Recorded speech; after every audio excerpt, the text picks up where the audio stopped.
by definition, what this will do is the existing white money which is in the system, which was being donated to political parties through the non-anonymous fully declared route, it will shift that to anonymous electoral bonds.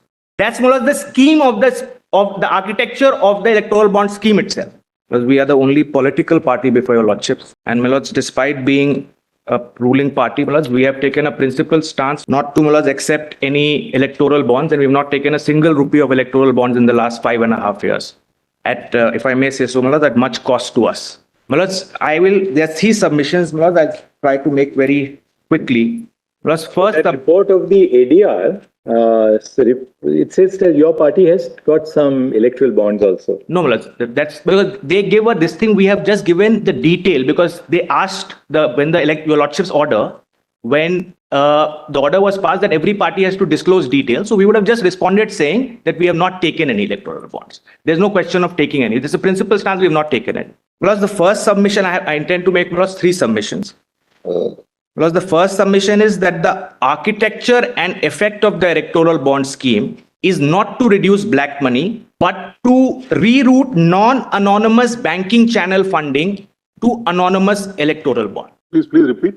Plus, the architecture and effect of the electoral bond scheme is not to reduce black money funding, but to reroute the non-anonymous banking channel, that is the conventional banking channel available, to anonymous electoral bonds. That's the first submission. The second is that the legally ordained informational black hole, which this creates, the electoral bonds scheme creates. It's a legally directed information black hole, goes against the concept of informed electorate. Under 19(1)(a), read with my lords, Article 326 of the Constitution, both. So it goes against the principle which is constitutionally mandated of an informed electorate under Article 19(1)(a), read with Article 326. And my lords, the third submission for your lordship's consideration is that it violates the right to conscience under Article 25 of individual shareholders, because they don't know where their money is, what their money is being used for. I'll try to make that. Mr. Sibal also argued. Mr. Sibal argued, but he didn't pitch it on right to conscience under 25. I'm specifically saying it violates right to conscience under Article 25. Actually, the 19(1)(g) right against it. Also, I'll try to make it good. I know it's not the usual argument to be made, but I'll try and make it good. On the first, before I begin with those submissions, just one aspect is this matter is essentially about 2 things, democracy and disclosure. Those are the 2 fundamentals, in my respectful submission, which guide the underlying issues which arise in this matter. This matter is not about contribution limit, except on that 7.5% issue, or expenditure limit, or expenditure timeline, which is when can the parties spend before election, after election. Those are all aspects which are litigated not just in our jurisdiction but across the world. This is about something which pervades all those aspects, which is disclosure. Every aspect it pervades, which is disclosure, and disclosure not just to authorities. There are 2 kinds of disclosures. One is I should only disclose to the Election Commission. That may not be sufficient. This is about disclosure to the authorities and to the public at large. And that is where the rights under 19(1)(a), 326 come into play. Insofar as why this is relevant from a perspective of democracy, the principle of one man, one vote, it's not just about that I cast my vote. What is the substantive value of that vote? It basically entitles me to claim equal representation to my representative, equal influence over the democratic process, and to show that my views have equal worth in the system. This scheme possibly changes that by shifting the center of gravity from the elected public to somewhere else of the political discourse and influence without the public even getting to know about it. With that, I will enter the first submission, which is the architecture. What does this scheme do? This scheme effectively is an alternative white money channel which the government has created. There was already a disclosure-based channel, the normal banking channel, the RTGS, the bank draft, the check, which was available. This is a new white money channel. What they have added is anonymity to it. By definition, therefore, it cannot be including money which would otherwise be black money. It can only deal with money which will anyways be white money, which a person can disclose as white money. Plus the function of whether a money is disclosed to a banking channel and therefore declared as white is not a function of what it will be eventually used for, whether to donate to a political party or something else. It's primarily a function, I don't say exclusively, primarily a function of two things. First, whether the money is legally obtained. If it's illegal money, I can't disclose it to a banking system normally, unless I'm trying to launder the money. And second, if I'm trying to suppress my income is X and I'm trying to show Y to save tax. Plus, this will not bring in any of that money which is anywhere in the black space, in the cash economy. So what does this do? By definition, what this will do is the existing white money which is in the system, which was being donated to political parties through the non-anonymous fully declared route, it will shift that to anonymous electoral bonds. That's more or less the scheme of the architecture of the electoral bond scheme itself. And Malos, that is borne out by data as well. First, Malos, in terms of what is the cash usage in the economy. Because of course, cash usage, there can't be a perfect number that this is the cash usage in the electoral system. We always have to go by surrogates, some surrogate. So Malos, in that context, I'll compare the 2014 Election Commission recoveries of cash during election, the 2014 general election, and 2019. The amounts of cash recovered in 2014 have gone up by 3 times in 2019, which by itself is indicative. If the commission is catching more money, that means there's more money in circulation. A large chunk of it will be belonging to political parties.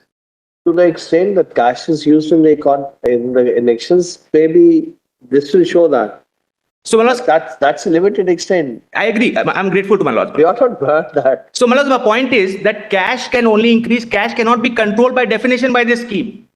Malas, this scheme, let's assume, Malas, that cash was tomorrow even banned, for instance, by political party. Cash can still be used by political party. That's a reality, unless the cash economy itself ceases to exist.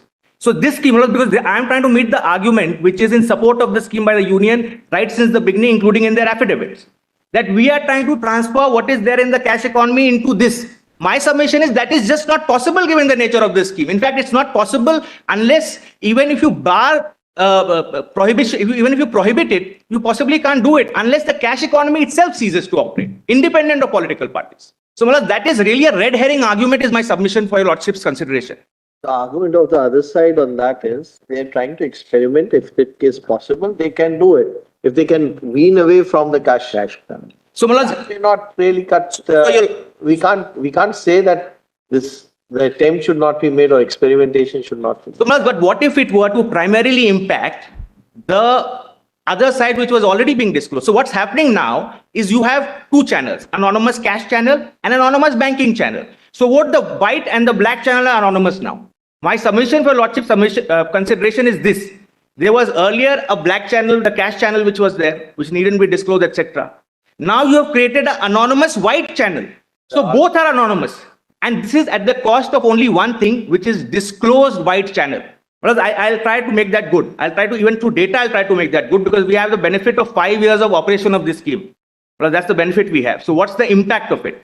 Parties which were getting 70 to 75% of their political disclosed contributions from check, bank, RTGS, that's the disclosed white channels, are now getting 20%, 15%. The electoral anonymous scheme has taken over at the cost of white channel. So my submission for your lordship consideration is this.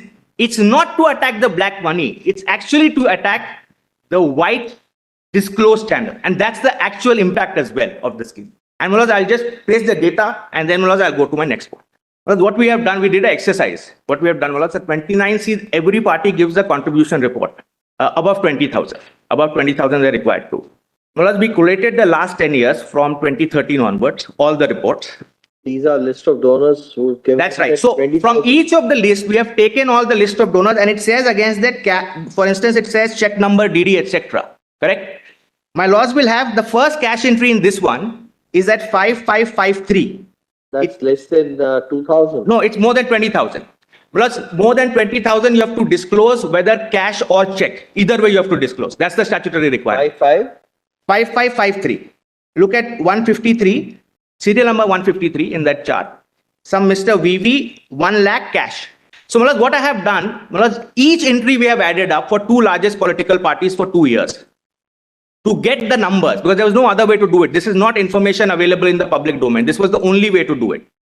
So we have added up each of the entries to determine what is the check amount which they were getting as a percentage of their funding in 2013-14 and what they're getting post-electoral bonds. And Mulaz, the net result of that, Mulaz, I prepared a chart for your Lordship's consideration. The learned courtmaster will kindly screen share that document which has been emailed. So Mulaz, my respectful submission is now the entire political funding substantially is anonymous. Because black channel continues. Mulaz, at the cost, if the objective is to have some kind of disclosure, at the cost of disclosed white money, if you are increasing non-disclosed white money, Mulaz, that's what the real, your Lordships will have this chart, page 1. There's a little flaw because of the bearer bonds as such are bearer bonds that's creating a problem. That's all. We have understood that argument. And Mulaz, I'm making the argument solely to meet the union's justification of the scheme, which is that it's meant to bring in black money into the white system. My respectful submission to meet that is, it actually does the opposite. It takes away the non-anonymous white money and puts it in the anonymous kitty. That's my submission. That we already have. That's right. So Mulaz, I am saying, therefore, to that extent, A, the justification is not valid, and B, for that reason, it's arbitrary as well. It doesn't meet even the stated justification. Because the determining principle, because one of the tests of arbitrariness your Lordships have stated is, it is absent a determining principle. Because here the stated determining principle is contrary to what the scheme actually does and intends to do. What it basically, according to you, does is that it brings into the fold. Earlier, what you had non-anonymized white money. That's right. Now that is replaced increasingly by anonymized white money. And that's the real victim or target of this scheme, not the black money. That's my respectful submission. Because black money will continue irrespective. That funding will keep on continuing. So now the two channels, both are anonymized, white and black. That's my respectful submission. That's the scheme. That's the real picture which this scheme does to our political financing. That's what it does.